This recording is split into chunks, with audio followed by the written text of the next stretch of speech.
So I have a two-part question. The first question is, in this stage right now, a lot of my high school players are going through their last football game, or they're uncertain of where they would go for the next stage. I know you've been through a lot of adversity. So what advice would you give to those student athletes in this stage? No doubt. I mean, the first advice I would give to them is just pray about it. I always heavily influence guys to just, again, use their faith to lead them in the right direction. Doors will open, doors will close, and it all happens for a reason. For the football aspect of it, I guess you just have to go where you're wanted. It's not so much of where you want to go. Yeah, like it would be awesome, to go where you want to go. And if both of them happen at the same time, that's great, But I say go where you're wanted because, college is going to be, the best years of your life. So you just got to go where you're wanted, and so that you feel, important. And my next question is, thank you. My next question is, you've been you made such a big impact without your time at the University of Miami. When it's all said and done, what message did you want to leave to the fans or to the people? For sure. I just want to say thank you for always supporting me, always having my back, always believing in me, and just being the best, fans in the whole entire country. I'm definitely going to miss this place. I mean, we still have a lot of work to do. We have a couple of weeks ahead of us. But right now, Syracuse game, we need as many fans from the Northeast over there. And finish this regular season out with a bang. Next, we'll go to Adam Lichtenstein of the Sun Sentinel. Adam. Hey, X, how are you? Great. How are you? Good. So I know we've asked you about Cam Ward probably 500 times in the last 9 months. He was just named a Davey O'Brien Award finalist. So just having played with him, getting to know him over the last 9 months, is there anything that kind of surprises you about him still? Anything that he does on the field, off the field that still kind of takes you aback? Yeah, what surprises me is, he's having all this, attention from, the Heisman and the O'Brien Trophy and all that stuff. And it's like he's not even trying to pay attention to all that stuff. He's our media team does a great job, putting us out there and stuff like that. But they're reaching out to him, and he's just focused on football. Me and him are, every single morning watching film at 5 or 6, and all he's trying to do is just get better and just try to dominate each and every single week. So if I say surprise, I guess that's the thing that surprises me. But he's been the same guy each and every single day ever since January, since he got here. Again, just a relentless leader and just a super competitor. Next, we'll go to Tim Reynolds of the Associated Press. Tim. Thanks, Josh. Hey, X. How you doing? Good, thanks. I saw you when the game ended Saturday. You clearly were just soaking it all in, just sort of sitting there with your family and just taking that last proverbial long look around. I'm just curious what that moment was like for you, and what the snapshot in your head from that little moment of time was. No doubt. I mean, it was the last regular season game I'll ever play in Hard Rock as a Hurricane, So it was just like I just saw everything from the past 4 or 5 years just all happening in front of me, all the trials and tribulations that I did, everything that I went through, it was just all coming to like a census, and there was a breeze flowing, so felt the Holy Spirit there, carrying my spirit. And it was just time to take a seat and just breathe, because as student athletes, all we're doing nonstop is just working. So it was good just to sit back and analyze just Hard Rock, and just with all the players running on the field, all the families, and it was a good time. I know this question would take you like an hour to answer in full, but your whole world has changed in these 5 years. Your whole family's world has changed in these last 5 years. What's it mean to you that you were able to do all that? It means a lot, the only thing that I stress about, and not even stress about, but I pray about, is just opportunity. I'm super confident in myself. because I am a God-fearing man, and I know that he has everything already done. The story's already written. He has he's put me through everything, that you could possibly go through. So I mean, I'm just super confident in myself.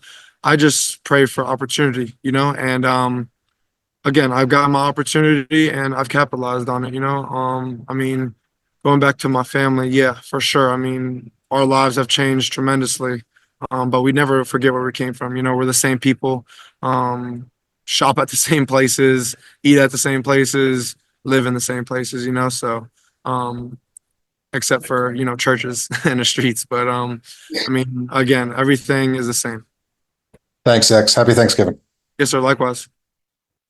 We'll do a few more for X. Next, we'll go to Andrea Adelson of ESPN. Andrea.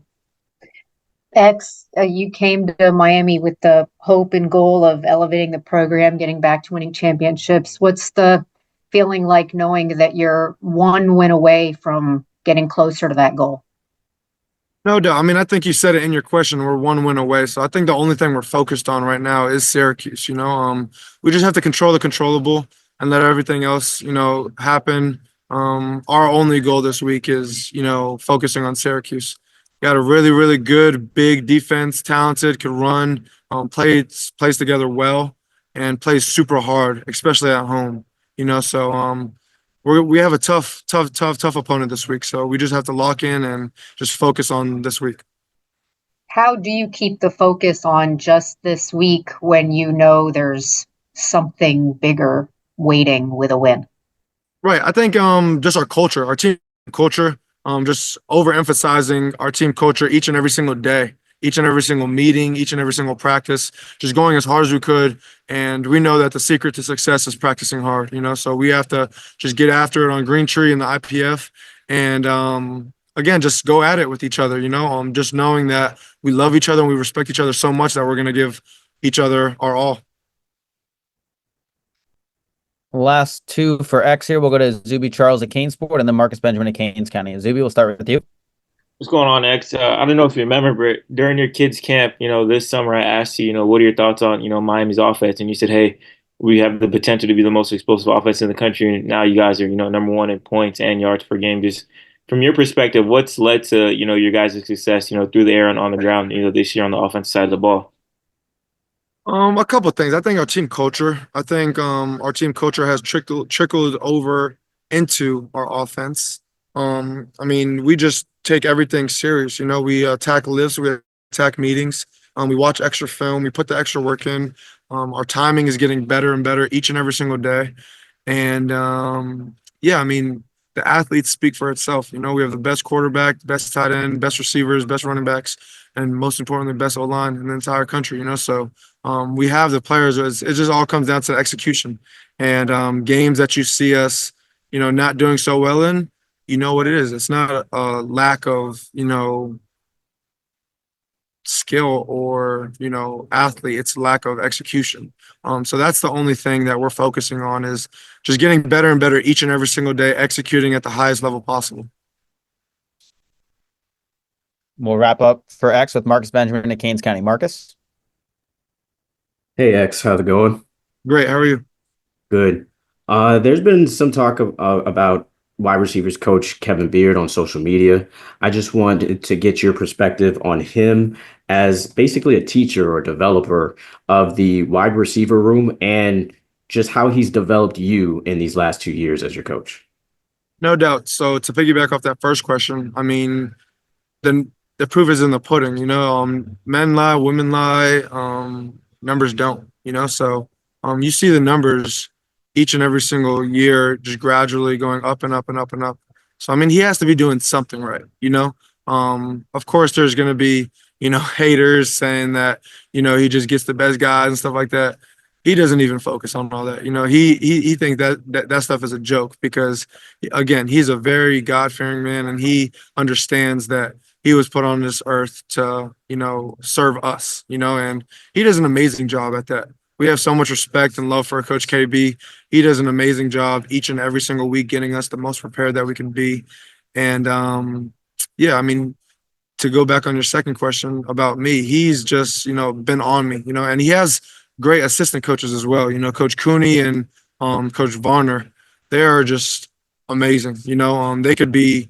It's like we have 3 receiver coaches in the same room. You know, I mean, Coach Varner is always on me. That's who I spend most of my time with. He is always on me about literally everything, the smallest things. And Coach Cooney handles the outside guys. He's the same exact way. And that's just a reflection on Coach KB, what he preaches, what he emphasizes. Again, there's one chief in the room, that's Coach KB, you know, and the rest are Indians, and we're very much good followers, you know, because he does a really great job of setting, you know, the example in the room. And I mean, again, we have the best receiver coach in the nation. Hey, Jalen. I know the 1-0 approach and every game's its own game. But is there a little more juice just sort of knowing that, the postseason's around the corner and you're 1 win away? I mean, how do you guys sort of approach this thing mentally at this point? I mean, we're just excited to get a chance to be in the talks of even reaching that point. But at first, we got to handle Syracuse. And we're even excited to approach this week so we can be 1-0. And we're preaching 1-0 because that's really our mentality and that's our lifestyle. So we're just excited to come another week and be 1-0 to get to that point we want to get to, which is the championship. Next, we'll go to Adam Lichtenstein of the Sun Sentinel. Adam. Hey, Jalen, how are you? Good. In the kind of the same vein, you don't have to name names, of course, but have you or any other like leaders on the team had to kind of tell people like, hey, settle down, focus on Syracuse, like don't look ahead, don't get caught up in social media and ESPN and whatever else what they have to say? Yeah, I mean, I feel like the team does a really good job because we preach it every single day. It's not like anybody gets off track and then we have to approach, hey. But I think the biggest thing after that Georgia Tech loss going into the bye week, that was our biggest message as a leadership council. Season's not over. We're still in this. We got to just have that 1-0 mindset that we preach every single day. So we preach that every single day, and the guys on the team do a great job. And then just with Syracuse, just what have you seen from them on film from their defensive front? So that's a team you should not take lightly. They're a great team, offense and defense, but they're physical. They get after it. They have high motor, and their defensive line is really good. So our offensive line has a good challenge this week. Next, we'll go to the birthday boy, Jordan McPherson of the Miami Herald. Jordan.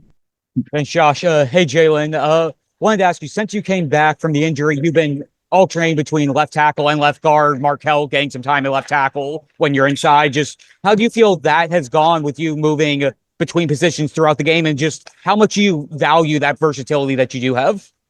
First, happy birthday. Second, I want to say left guard is a spot that I've been playing since I've been here. Remember, my first 2 years of starting, I was at left guard, so it wasn't anything new. And then during that whole time I was out and injured, Markel did a great job filling in at the left tackle spot. And I was just there as a coach and, as an ear for him for any advice he needed.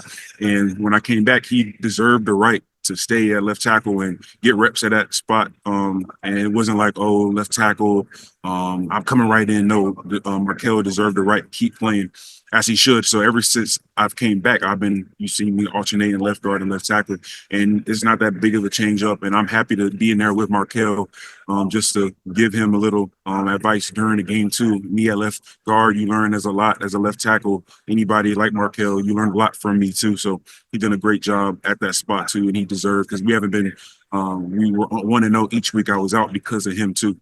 But he does a tremendous job, and nothing changed for me going left guard. Doesn't mix my head up. I've been playing left guard, left tackle, so nothing new to me. So I think my versatility, everybody says that's a good thing about me. Next, we'll go to Tim Reynolds of the Associated Press. Tim. Hey, Jalen. I would also like to wish Jordan a happy birthday. I didn't know that. So there's that, first of all. You guys have been in some loud environments, obviously, and you've seen it all kind of throughout your career, but the Dome is its own unique animal. It's super loud. It's obviously they're expecting a crazy environment. How much are you just looking forward to that atmosphere? Yeah, I mean, we look forward each week to playing a great atmosphere. For us, the biggest thing is practicing with knows what you do. Knowing going into a game is going to be a loud environment like a Dome. Can't prepare anything for like that. But luckily, we have an indoor facility where you just pump loud, crazy noises just to get used to that noise so it doesn't surprise us on game day. So that's what we do. Get prepared for it. We don't get startled by it, but come game day, we'll be prepared. But I'm we're all excited to play in that type of environment, and we're not shying away from it. Jalen, real quick, obviously the game is indoors, of course, but there's a chance that you guys might see a couple inches of snow on the ground when you guys land on Friday. When's the last time you saw snow? My mom is from Chicago, that area. So you have. I have seen snow. I've seen it probably when I was in middle school, I think. It's been a while, but I've seen snow before. Cool. Thanks, Jalen. Thank you. We'll do a couple more for Jalen. Next, we'll go to Andrea Adelson of ESPN. Andrea. Hey, Jalen, the last time you guys went on the road, it obviously didn't go the way that you wanted. I was wondering if there are any lessons learned in terms of preparation from that game that can help you get a different result this time. I forgot about that. I mean, that's been in our review. We don't look at it as low. Last time we were home. I mean, last time we were away, we weren't home. We lost. We're just looking at next opportunity to get better. And it just so happened to be a away game. But we don't look at it as like, oh, we lost last home game or last away game. We got to really, no, we just preach 1-0 every single week so we won't lose again. And along those lines, in that game, you guys struggled to run the ball, but last week you did a great job. I'm wondering what were some of the keys against Wake that got the run game going and how you can carry that forward now against Syracuse. Just us enforcing the run game. We preach every single week that we just want to run the ball. Offensive linemen, like us ourselves, the whole offensive line, we want to run the ball. So we just really talk to Coach Dawson and you know our Coach Mirabal. We just let him know, hey, we're an O-line. We need to improve that one time we didn't run the ball well that one game. We need to keep going and at it and attacking it and just finding ways to execute better so we have a successful running game like we did the other game. Yeah, hey Kuko. So obviously you guys played really, really well the last 3 quarters plus of the most recent game. Is the sense from your perspective that the defense is sort of fixed back to how it looked early in the season, or is there still a lot that you guys see on film that still needs to be correct that that a different team might have taken advantage of? Well, yeah, one thing that we emphasized going into that game was being able to communicate, align, and doing our assignment. And, as we emphasized those on the bye week, it showed up on the game. So we're going to keep on moving forward and emphasizing those little details in our game so we can be able to play fast. And, yeah, I mean, those were like the little adjustments that we kind of had, we lacked in on previous games that, that now we got on it. So I think everybody's going to be on the same page because we're going to be talking and we're going to be playing fast because everybody's on the same page. Next, we'll go to Adam Lichtenstein of the Sun Sentinel. Adam. Hey, Kiko, how are you? Good, you? Good. So I asked Coach Guidry about you, how, you had a really good game on Saturday. And he mentioned that kind of we're still dealing with, a bit, some of that nagging stuff from your labrum surgery and stuff. Just what was the process of the recovery like that? How do you manage that recovery throughout the season and how do you feel now? Oh yeah, I feel a lot better now. It comes and goes, but I'm ready. I mean, I got no excuse, and my job is to be able to get everybody on the same page. It's my responsibility that the defense is aligned and set. So my main focus is being able to do that and also be able to focus on my body so I can perform at the highest level. But I'm feeling great. There's no problem at all. And then looking at Syracuse, obviously they like to pass the ball a lot. I think if I remember right, a lot of the short game kind of stuff, just, how have you guys been, without giving away the whole game plan, how have you guys been kind of approaching that, studying it on film and stuff? Yeah, I mean, Syracuse shows a lot on the film. They got a really good quarterback with, good core receivers that can run routes. And they got a really good quarterback that can throw the ball, put the ball at the right spots. He's very accurate. He uses his legs when he needs to. So, for us, it's a big challenge for us.